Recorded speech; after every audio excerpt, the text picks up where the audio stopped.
Hi friends, welcome back to our channel. ఈరోజు మా లంచ్లో దోసరుగులతో పప్పు చేశానండి.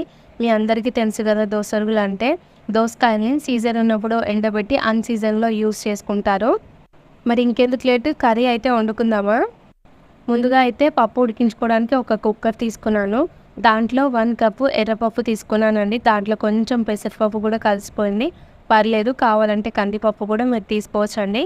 ఇప్పుడు కొన్ని వాటర్ వేసుకొని పప్పుని మంచిగా రఫ్ చేస్తూ వాష్ చేసుకోవాలి.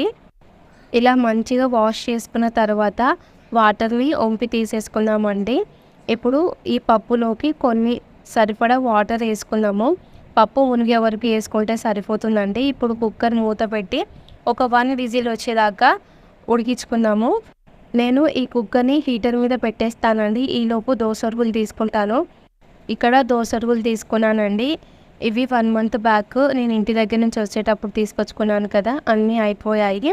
ఎల్లుండి ఇంటికి వెళ్తున్నాం, సమ్మర్ హాలిడేస్ ఉన్నాయని.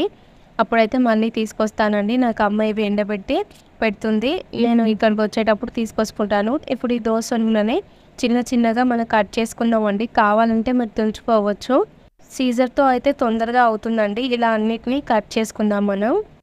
చిన్నగా ఎందుకు కట్ చేశానంటే, కట్ చేసుకోకుండా మనం చేతితో తుంచి అలాగే కూర ఉంటే కొంచెం పేగులుగా అనిపిస్తుందండి. అందుకే ఇలా చిన్నగా కట్ చేసుకున్నాను. ఇప్పుడు వీటిని వాష్ చేసుకోవడానికి కొన్ని నార్మల్ వాటర్ వేసుకున్నానండి. వాటర్ వేసుకున్న తర్వాత ఈ దోసరుగులని బాగా పిసుక్కుంటూ వాష్ చేసుకోవాలి.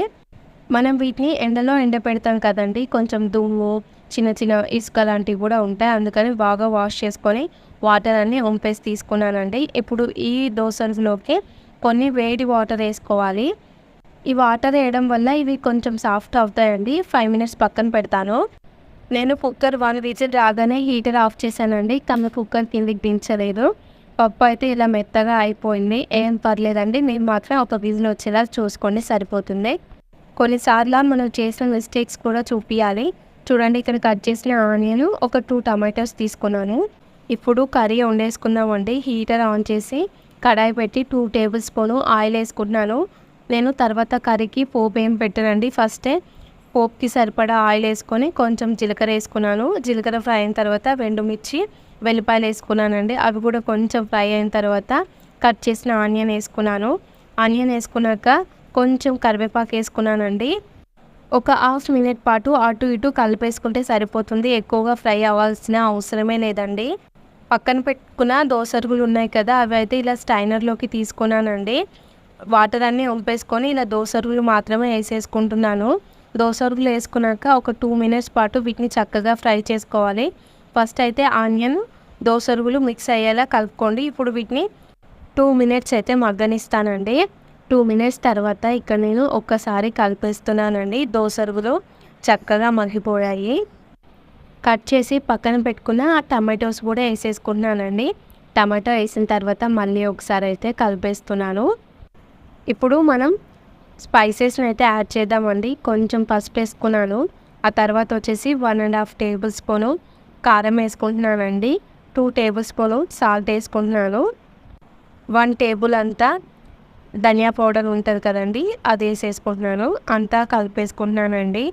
నేను ఏ పప్పు కూర చేసినా కూడా ఇదే మెథడ్లో చేస్తానండి. కుక్కర్లో అయితే అస్సలు ఉండను. ఇలా అంతా కలిపేసుకున్న తర్వాత కొన్ని వాటర్ పోస్తున్నాను. నేను కుక్ చేసేది హీటర్ మీద కదా, నాకు తొందరగా మాడిపోయే ఛాన్స్ ఉంటుంది. అందుకని కొన్ని వాటర్ వేసానండి. ఇప్పుడు పైన ప్లేట్లో వాటర్ వేసుకొని మూత పెట్టి ఒక 5 నిమిషాలు ఉడికించుకున్నాను. 5 నిమిషాల తర్వాత ఒక్కసారి కలిపేస్తున్నానండి.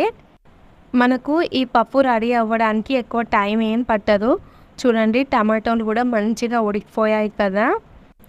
ఇందాక ఉడికించుకొని పక్కన పెట్టుకున్న పప్పుని మొత్తాన్ని అయితే వేసేసుకుంటున్నానండి. నేను తీసుకున్న పప్పు కొంచెం మెత్తగా అయిపోయింది, పర్లేదు. ఇలా ఉన్నా కూడా టేస్ట్ చాలా బాగుంటుంది. దాంట్లోనే ఒక 1 కప్ అని వాటర్ వేసుకున్నానండి. ఇప్పుడు వెజిటేబుల్స్, పప్పు కలిసేలా బాగా కలిపేసుకోవాలి.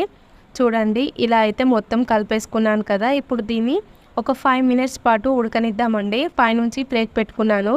ఒక 5 నిమిషాల తర్వాత మీకు నేను చూపిస్తానండి. 5 మినిట్స్ తర్వాత పప్పు అయితే ఇలా కొంచెం దగ్గరకు అయ్యింది. మళ్ళీ అంతా కలిపేస్తున్నాను. మనం పప్పు వండేటప్పుడు మధ్యలో కలుపుకోవాలండి, లేకపోతే పప్పు అడగంటిపోతుంది. ఇంకొక 5 మినిట్స్ అయితే కుక్ అవ్వనిస్తానండి. ఒక 5 నిమిషాల తర్వాత నేను చూపిస్తున్నాను. పప్పు అయితే చిక్కగా అయిపోయింది కదా! ఇలా ఉంటే సరిపోతుందండి. మంచిగా రెడీ అయిపోయింది. ఇప్పుడు నేను దీన్ని డిష్ అవుట్ చేసుకుంటాను. పోపు అయితే ఏం పెట్టనండి. నేను వండిన దోసకాయల పప్పు అయితే రెడీ అయిపోయిందండి. మనకు అన్ సీజన్‌లో దోసకాయలు దొరకనప్పుడు అయితే ఇలా ఎండబెట్టి కుక్ చేసుకోవచ్చు. మాకు బీహార్‌లో దొరకవు కాబట్టి నేను ఎక్కువగా ఈ దోసకాయలనే యూజ్ చేస్తానండి. ఇంకా అన్నం పెట్టేసుకున్నాను. కొంచెం కర్రీ వేసుకుంటున్నానండి. ఈ కర్రీ కూడా పుల్లగా చాలా బాగుంటుంది. నేను ఈ దోసకాయలని మటన్‌లో, చికెన్‌లో కూడా వేసి వండుతానండి. మరి మాకు బీహార్‌లో దోసకాయలు దొరకవు కదా! నేను ఇలాగే యూజ్ చేసుకుంటాను. అన్నంలా వేసుకొని తింటే చాలా బాగుంటుందండి. మరి మీ అందరికీ ఈ వీడియో నచ్చిందని అనుకుంటున్నాను. వీడియో నచ్చితే లైక్ చేయండి. మన ఛానల్‌ని సబ్స్క్రైబ్ చేయండి. ఓకే ఫ్రెండ్స్, బాయ్ మరి.